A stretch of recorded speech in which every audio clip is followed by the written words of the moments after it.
Welcome to the Grants Online webinar for new federal program officers.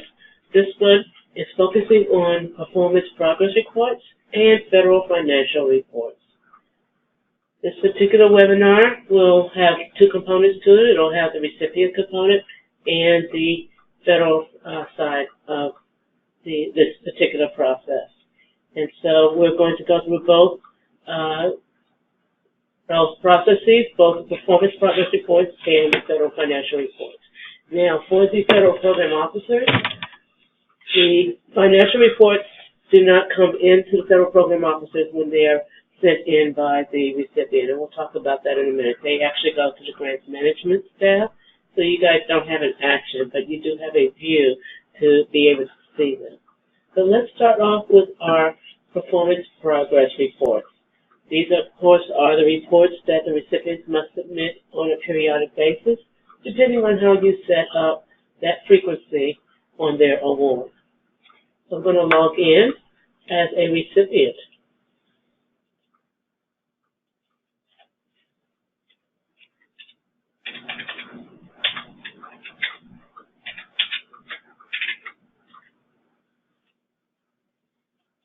Pass the notice to user screen. And as any user logs into Grants Online, they will always come to the advisory screen.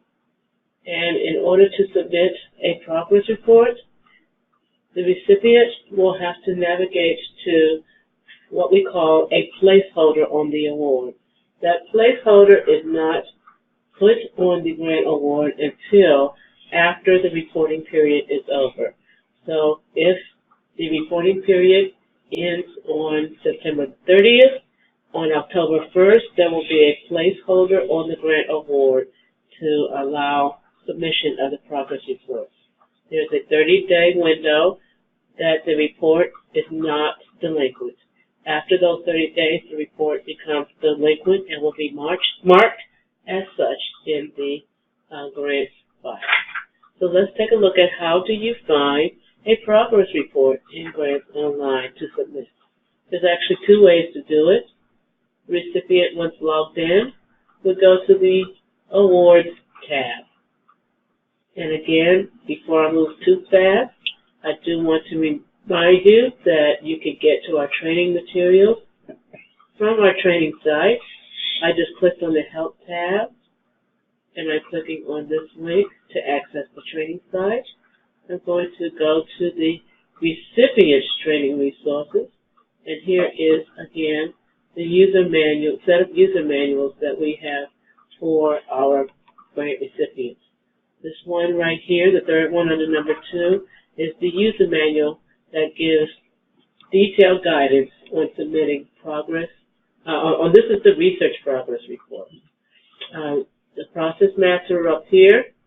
And inside the recipient user manual are the detailed guidance of regular progress report and of the financial report. Let's go back to the Awards tab. And we have two search features. We have Search Awards and Search Reports. Let's first click on Search Awards. And we're just going to click on the Awards tab, which will bring up all the awards that have been made to this particular recipient organization. And then we will just click on one of the award numbers, and that brings up our grants file. On the grants file, if we scroll down in the grants file, underneath the sub-documents and associated documents, we have two more sections. One is for our financial report, and one is for our progress report. In this case, we have one that has already been submitted. So this is not a good example for us to use in class, but it allows you to see what the placeholder looks like on the award, on the grant award. Let's show you the other way for searching for a progress of financial report. And that is this link here, Search Reports. At this point, you can put in an award number, but you don't have to. I'm going to scroll down, click on Progress Reports, and I want all of my progress reports that I have not yet submitted to the agency for all of my awards. This is a way to bring them all into one screen at the same time. I'm going to click on Search, and now I have a list of all the progress reports that are out there on my various awards that I need to submit. A lot of them we've set up as research performance progress reports, and here is one that is just a regular progress report. So I'm going to do two. I'm going to do a research one, and I'm going to do one that is not research. Let's start off with one that is not research first. I'm going to click on one of these links, and notice I don't see any blue boxes that I am used to seeing when I go to a page in Grants Online. That is because there is no workflow on this progress report yet. It's just simply a placeholder that is sitting on the grants file for this award number. So let's go ahead and click on the link that takes us to the details page. It's a pretty simple screen. Really nothing to do for our grant recipients other than to upload an attachment. And it's the same way they upload an attachment on any other page in the system. You choose a file, and you just upload it. And this is our progress report. Save attachment. And that's pretty much it. You can put some comments here on the progress report. These comments are not included in the workflow or in the email that gets sent to the agency. Excuse me. These comments just stay on this screen right here. So if you need to add any clarifying comments, you can, but it is not required.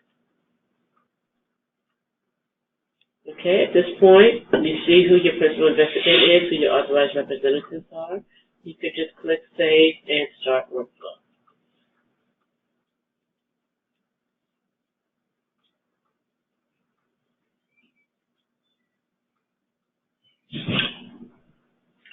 Now, you have the blue drop-down boxes, and you can forward that progress report to the agency. Again, because I am logged in as an authorized representative, I immediately have that option.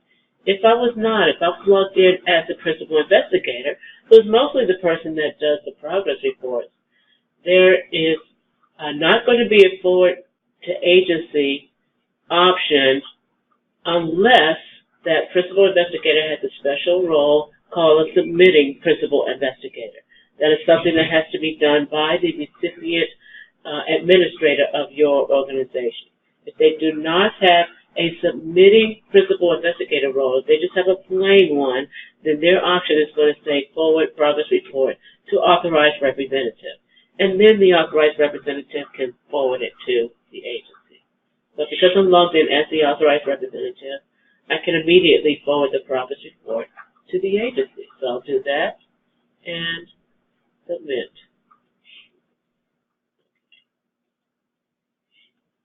Okay.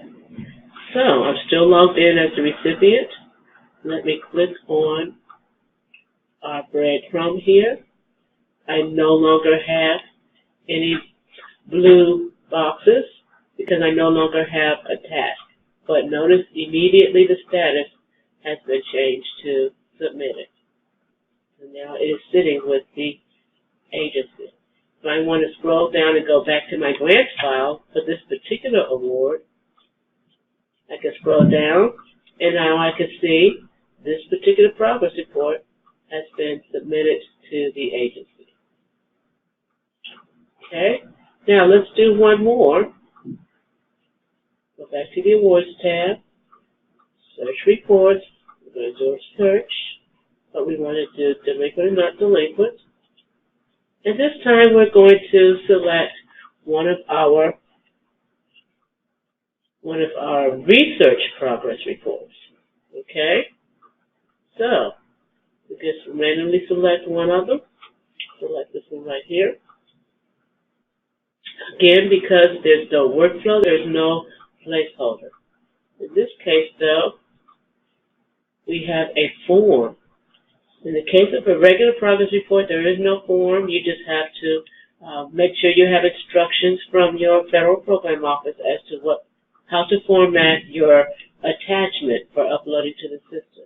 But for the research progress report, there is an actual form on the page. And there's several, as you see, boxes of data to fill out. There's a guidance document that we showed you on our training page right here. The Grants Online Research Progress Report User Guide. There's also on this page RPPR guidance. Now this is different from the Grants Online. This is the guidance from the Department of Commerce right here. So this one is right on the page, and if you want the Grants Online guidance document, it's right here on the Recipient Training Resources page. There is one more link here on Award Action Request, and the reason this one is here is because if you fill out this form and there is no principal investigator on the page, because the system will pick up who's on the award, then you may have to submit a document to change who the principal investigator is if the principal investigator has changed. Or if you just have to put the principal investigator on the award, that might just be the other thing that needs to be done. But if I try now to go to the bottom, and this one I have already put data in to each of the boxes. I can click Save. Notice it says the form is not validated and cannot be forwarded to the federal agency. Let's click Save. It says PI must be designated. So it will not allow me to submit this form into the federal agency until I do designate who the principal investigator is on this particular award. Another thing that I want to point out to you is that down at the bottom here,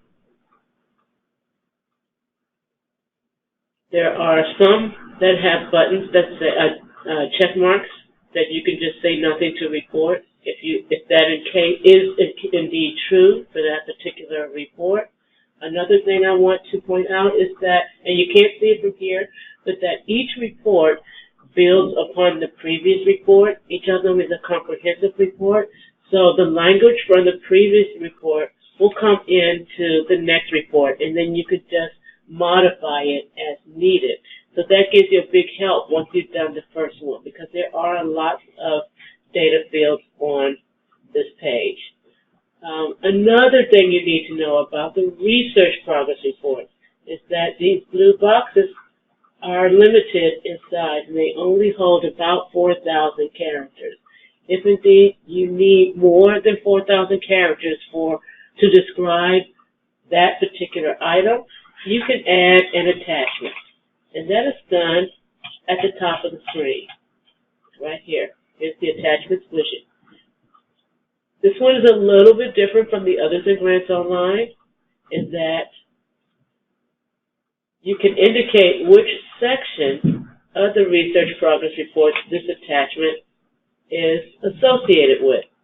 So if it's associated with our products section, you just click that particular checkbox as you upload your attachment.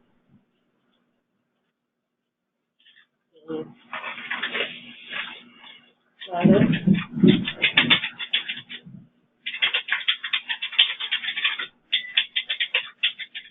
Okay, save the attachment. And once you save it, you will now see on the screen the attachment, and you see a yes underneath the section that this particular attachment is associated with.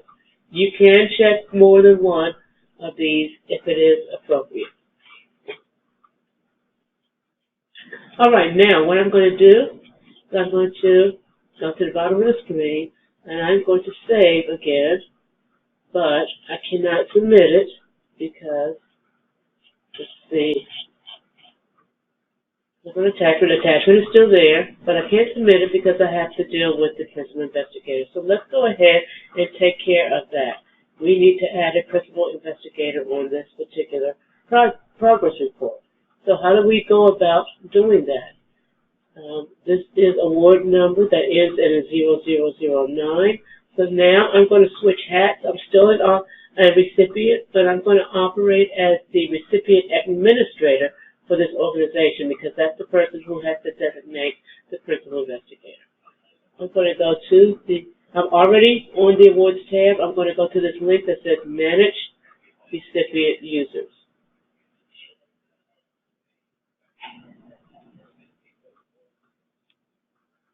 Okay, so here are all my users, and I want to designate one of them to be an authorized representative for this award. So I'm just going to randomly pick one, and I'm going to click on Manage Award Access. Before I do that, let me make sure I know which award number. It's the one that ends in 9. So we're going to click on this one, Manage Award Access. And here's the screen in which the principal investigator can be set up as a regular principal investigator or a submitting principal investigator. This is how they do that. So we're going to click on the award that ends in the 9 right here. I'm just going to make them a general principal investigator, assign. Okay, so now this award that ends in the 9 right here has a designated PI. So now let's go back to the progress report. Click on the page. If we scroll down, we now see in this section it has the name of the person who is the principal investigator. We go down to the bottom of the screen and click on our Save button. We no longer see the error message. Okay? So now we are able to offer this to actually start the workflow. We now have to start workflow. So we have to save it first, but now we can start the workflow and send it into the agency. Remember, I'm logged in now as the authorized representative, so I immediately have a forward to agency option and submit. Okay, so now we've done a regular progress report and we've done a research progress report. The last thing we want to do is we want to talk about our financial report, and that financial report does actually have, excuse me, a form number, FFR-1. So, how do we search for a financial report? The same way as for the progress and the research progress report. The financial reports, the financial reports also get created as a placeholder, and it's only done after the reporting period is over. Financial reports reporting period run from October 1st through March the 31st of the following year. That's one reporting period, and then the other reporting period is April the 1st through September the 30th of that year. So let's go ahead and go back to our awards tab, and let's search reports again. This time we want financial reports. You can put a period range in, but if you want the SF-425, you must click on this checkbox. Okay? Now, we're going to do financial reports. Again, we want the delinquent and not delinquent report. And we have our checkbox clicked to let the system know we want the SF-425. Search. And here are a few financial reports that need to be submitted. Notice that they say cash flow. This is unique to NOAA. The other bureaus in the Department of Commerce don't do this. But if this particular recipient is an ASAP recipient, and this one is set up as an ASAP recipient at this point in time, they only need to submit 2 pieces of data or the financial report during the interim period. On the final, they will have to fill out the entire report. Again, that is NOAA only. Other bureaus require the entire report to be filled in for each reporting period. So let's just randomly select one. Here is our financial report. No blue boxes because there's no workflow. And here's the form. So just like the research progress report, there's an actual form for our financial report.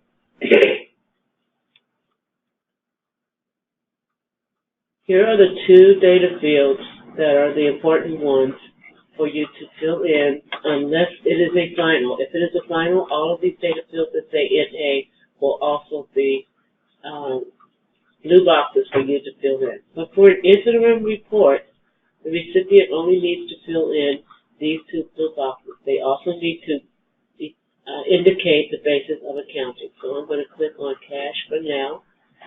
And I wanted to point out that this link right here that says determine cash receipts from the federal accounting system. This is allows you to click on this link, and our accounting system will tally up all of the ASAP drawdowns that have taken place for your recipient organization, and it will be popped into this data field as the cash receipts. So basically, cash receipts are all of the funds that you have received from the beginning of the award through the end of the current reporting period. It's a cumulative number, and we can calculate that number based on information that has come in to our system from the ASAP system. So that number is calculated and entered here. So right now, because I'm in the training section, I'm just going to put in a 0. I think that'll take, okay? But it will be whatever the amount of money you had already drawn down up to this point. Now, the cash disbursements. This is where you would report from the funds that you have drawn down, which ones have you actually spent on your project. Once you tally up those funds for all your payroll, your invoices, whatever you're using the grant funds for, you would then put that number into this section. I guess 0 is not really realistic. Let's go ahead and put in, $2,000, and let's say we've actually dispersed $1,850 of it. So the system then calculates how much cash on hand that you have. This is the difference between the funds that you have drawn down and the funds you actually spent out. As long as that number is less than $5,000, the recipient will not send any kind of emails to you. But if it is more than $5,000, you may get an email from the system. It's automatically generated that says that you have excessive cash on hand. In addition, if this number is more than $5,000, you are required to go down to the remarks section on box 12 and enter a remark to explain why that amount of cash on hand is sitting with your organization. Once you've done that, the process map. Oh yes, I have been reminded by my trustee assistant that I have not gone to the process map. So let me do that before we finish up this section. Here's the process map for our financial report. And again, it's very similar to the progress reports. The difference is that financial reports are usually initiated by the business financial person, the person with that role in Grants Online. So as opposed to the principal investigator, it's the financial person that fills in your progress report. Just like for the principal investigator, if that financial person does not have a submitting role, it has to go first through the authorized representative before it can come into the agency. If they do have a submitting role, they can bypass their authorized representative and submit directly to the agency. Unlike the progress report that goes to the federal program office, the financial reports go directly into the grants management office, and then go to the assigned grant specialist where it is processed from there. Let's go back here. Let's click Save and Start Workflow, see if we get any error messages. Okay. Oh, it's defaulted. So I'm in my training system, and I really don't have the actual data in the training system that the system is looking for. So it is saying that in the lookup tables, there's only 0 money for cash receipts for this organization. It's just a warning. But because this does not match what is in the lookup tables of our system, then it forces a remark down here. So let's just put a remark here. We'll just put training.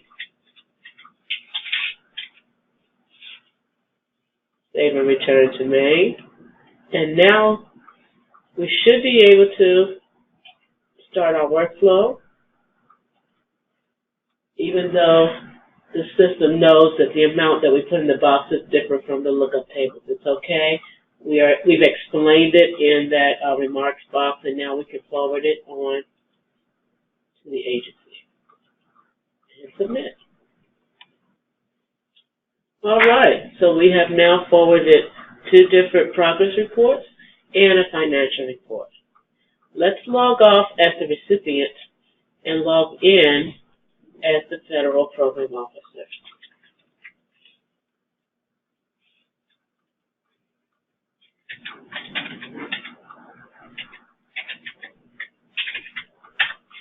Whoops, wrong password, I guess. Put this right now. We should have kept locking that on.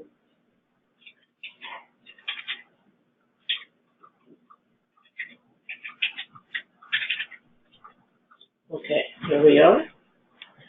Let's look at our tasks. And here is a progress report that has been submitted to the agency. This is the regular progress report. And I have the option to accept it, but of course I should review it first. So let's view the progress report. Again, the document is locked. If there were any comments in it, I would not be able to make any changes, but I'm able to download the attachment and review it. Now, if within my program office I have a process that other people need to review these progress reports, I can add optional reviewers to do that. So I'm going to do that. I'm going to add one of the other. Let's say I'm going to add student 01 to the flow, and let's add another one. We have a couple of people that we want to review this progress report before we accept it. So we're going to send it out for review. We're going to click Done. And now we have a new option to send the progress report for optional review. Let's go ahead and do that. Submit. Now, notice the progress report is still in my inbox, even though I have sent it off for optional review. As the assigned Federal Program Officer, I still have total control over acceptance of this progress report. And if for some reason it is taking too long to get those reviews done, I can go ahead and still accept the progress report. I can also return it back to the recipient for revisions. What I cannot do is reject the progress report. There is no reject button. So I must work with the recipient to get it to an acceptable state so that it can eventually click Accept the progress report. If I'm having difficulties with this particular recipient, and I need to notate that on this progress report, this little icon here is a place to put internal comments. These comments are not visible to the recipient, but if we need to make a note of something that's going on with this progress report, if it is not being responsive,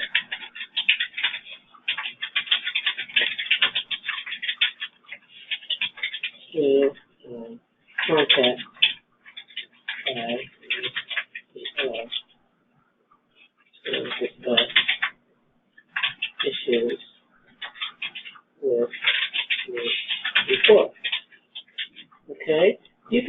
comment, an internal comment, once you put something there, that blank sheet of paper looks like it has writing on, and that's just an indication that there is a comment on this particular progress report.